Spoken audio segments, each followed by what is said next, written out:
तो दुश्मनी तो हमसे होगा ही। दुश्मनी के कारण बलिया में प्रशासन ही नहीं है। अगर सच्चाई से इस बात को उठाया जाए तो बलिया में क्रांति की जरूरत है।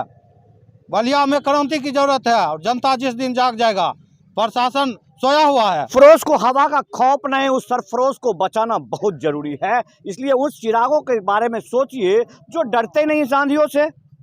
हालात कैसी है बेगूसराय की कौन नहीं जानता है, हम सब जानते हैं। ये बेगूसराय ऐसा जगह है जिसने एक बीते कुछ दिन पहले एक ऐसे लोकप्रिय मुखिया को निगल लिया गोलीबारी कांड में, जिससे पूरा देश आहत हुआ।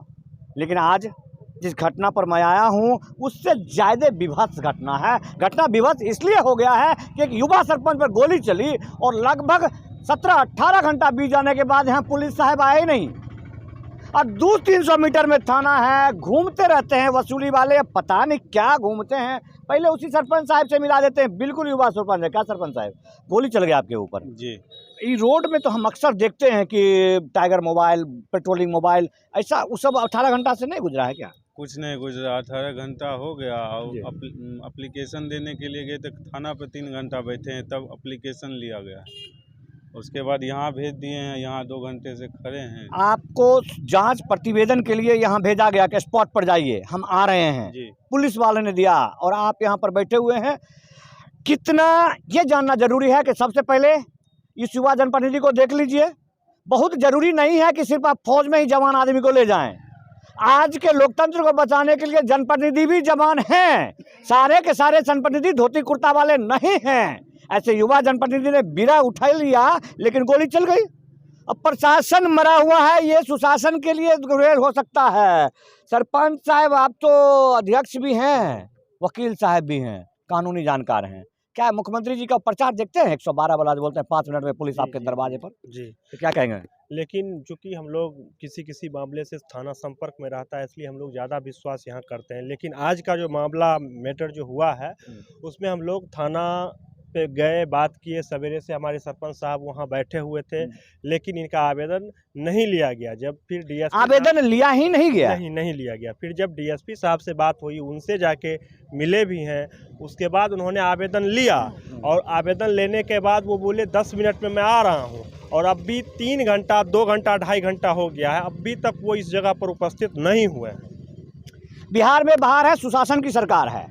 बिहार में बाहर है, सुशासन की सरकार है। समाधान यात्रा बेगूसराय में होने वाला है। मैट्रिक का परीक्षा चल रहा है, जो शिक्षा व्यवस्था का सबसे बड़ा रीढ़ है इस एग्जामिनेशन सेंटर का। इस एग्जामिनेशन सेंटर में, इस एग्जामिनेशन कक्ष में जो मैट्रिक का परीक्षा होता है, 10वीं की परीक्षा होता है, इसके बगैर आपके भविष्य की कल्पना हो ही नहीं सकती है। इन तमाम बयानों के बाद भी समाधान यात्रा पर मुख्यमंत्री जी हैं। मतलब इसलिए इतना बात हम कह रहे हैं कि पुलिस वाले को बहाना मिल जाता है ये कहने के लिए कि हम इस काम में हैं, उस काम में हैं, वहाँ कैसे पहुँचे। अब जरा एक युवा नेता भी आए साथ में, क्या हो समझते हैं इस बात का? 1 मिनट पहले समाधान यात्रा और आज एक सरपंच का 18 घंटे बाद इस स्पॉट पर बैठे रहना और मुँह सुखा हुआ आप भी युवा, क्या कहेंगे इस देश के लिए, इस राज्य के लिए? देखिए, प्रशासन की व्यवस्था तो आप लगातार देख रहे हैं। मुखिया जी की हत्या हुई है, सरपंच साहब पर गोली चला। प्रशासन की व्यवस्था यही है, वो दारू, कोरेक्स, भूमाफिया, इस सबसे पैसा वसूलने से उनको फुर्सत है नहीं। जनप्रतिनिधि पर गोली चल जाए, जनप्रतिनिधि का जान चले जाए, वो लोग तब तक इंतजार करते जब तक उनका कोई वरीय पदाधिकारी वहाँ पर नहीं पहुँचे या वरीय पदाधिकारी उनको आदेश ना करे। वो तो इंतजार करते हैं कि मतलब किस बहाना से हम टले। अभी भी हमने फ़ोन किया बलिया थानाध्यक्ष महोदय से, मेरी बात हुई है, कह रहे हम एक्सीडेंट में हैं। अभी एक्सीडेंट हो गया एनएच पर, हम वहीं पहुंचे हुए। आखिर इनके पास कितना गश्ती गाड़ी है जो वो एनएच पर गए हुए हैं? और सरपंच साहब और मुखिया जी और सरपंच साहब भी हैं, मतलब 5-5 जनप्रतिनिधि यहाँ खड़े हैं और उनके पास समय नहीं है। अभी सरपंच साहब ने बोले कि आवेदन तक नहीं लिया गया। जब एक पंचायत के सरपंच का आवेदन नहीं लिया जाता है तो एक आम नागरिक जो जाता होगा अपनी समस्या को लेकर, तो क्या भरोसा है कि बलिया थाना उससे 2 लफ्ज़ बात भी कर पाता होगा? पुलिस वाले से रिश्ता तो नहीं लगता है हमारा, लेकिन मजाक करने को मन करता है मेरा। आज वो कहते हैं कि पुलिस जब तक बड़े अधिकारी नहीं बताएंगे तब तक ये संज्ञान नहीं लेंगे। थोड़े दूर पर एक दिन घटना हुआ था, टाइगर मोबाइल वाले पर पता नहीं किसने गोली चलाया और धीरे पर गोली चला दिया, मिट्टी डाल दिया उस कांड पे। बलिया थाना मिट्टी डाल दिया। 2 नवयुवक, 2 किशोर को गोली लगी और उस कांड पर मिट्टी डाल दिया। और आज आप कहते हैं कि आपके पास बख्ते नहीं है। क्या कह रहे थे सरपंच साहब? यूपी स्टेट वर्सेस जयललिता, जिसमें सुप्रीम कोर्ट ने लगभग 900 पेज के जजमेंट में कहा है कि संवैधानिक अधिकार है आपका आवेदन देना और एफआईआर लॉन्च करना। कैसे आप कह रहे हैं कि सरपंच साहब का एफआईआर नहीं लिया? तत्काल जो ये मामला मैटर है जिसमें मैं भी अभी थाने पर था, तो जब मैं थाने पर पहुंचा उसके बाद इस आवेदन लिया गया, लेकिन उन्होंने 3 घंटा वहां 7 बजे से लेकर 10 बजे तक ये बैठे रहे, लेकिन आवेदन नहीं लिया गया। जो मैं देखा हूं, जो जिस चीज़ से मैं गुजर रहा हूं, मैं उसकी बात करता हूं। और जब ये चूँकि अज्ञात, इनको ये जानकारी में नहीं है कि कौन सा हमलावर इन पर हमला किया है, केवल यह कद काठी से पहचान सकते हैं, चेहरा उसका नहीं देखे हैं। तो प्रशासन के द्वारा दबाव बनाया जाता है कि आप इसमें उसको नाम डालिए। आखिर ये तो इन्वेस्टिगेशन का विषय है, जांच का विषय है। प्रशासन उसमें जांच करके जिसका भी नाम हो उसको उजागर करे। तो अब जो भी वजह हो वो तो प्रशासन ही जानेगा, क्यों वो प्रशासन ही जानेगा। इनके द्वारा आखिर किंतु परंतु में मैं आपको इसलिए खूब लपेटना चाहता हूं, चूंकि ये व्यक्ति जो है ये एलएलबी हैं, इन्होंने अधिवक्ता की पढ़ाई की है, ये काबिल हैं और सरपंच हैं। अब ये व्यक्ति बता रहे हैं कि आखिर किंतु परंतु, तो आप समझ लीजिए कैसा प्रशासन है हमारा। एक सामान्य सा आदमी क्या बात करेगा और क्या आवेदन देगा? आवेदन का मतलब सनहा भी तो होता है। किसी को समझ में आए तो समझ ले, इस प्रशासन को जगाए, इनको नींद में सोए हुए प्रशासन को जगाए, जिसके ऊपर सिर्फ और सिर्फ घुसखोरी और मनवाली का आरोप है। अब यहाँ बैठे हुए और मुखिया जी भी हैं क्या? मुखिया जी भी हैं आप? मुखिया जी के प्रतिनिधि हैं क्या? मुखिया जी को गोली मारा गया, खूब हल्ला गुल्ला किए, क्या हुआ? फिर सरपंच को गोली चला दिया। अब बाकी लोग क्या रहेगा? ये तो होबे करेगा सब, जब तक प्रशासन नहीं एक्टिव होगा तो होबे करेगा। मतलब प्रशासन के बगैर कोई दुनिया ही नहीं है। पिस्तौल उन्हीं के पास है, सिर्फ राइफल उन्हीं के पास है। उनको कुछ नहीं, जो बोले ना उनको मैंने बड़े बड़े व्यापारी फुर्सत नहीं। कोई जनप्रतिनिधि को सुरक्षा इज्जत प्रशासन के नजदीक कोई मायने नहीं। जनप्रतिनिधि का कोई इज्जत प्रतिष्ठान है? कुछ भी नहीं। प्रतिष्ठान। अच्छा, वोट आप लोग एमएलसी साहब को भी देते हैं, वो सब काहे होता है? कोई भेंट नहीं, बस वोटे तक।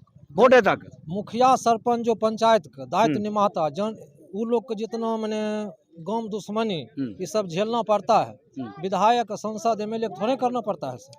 यहाँ एक और सरपंच से मिलाना आपको बहुत जरूरी है, क्योंकि ये रास्ता 2 पंचायत का बलिया बाजार से निकलते ही मंसेरपुर और भगतपुर, दोनों पंचायत के सरपंच साहब हैं, उदास हैं, हताश हैं।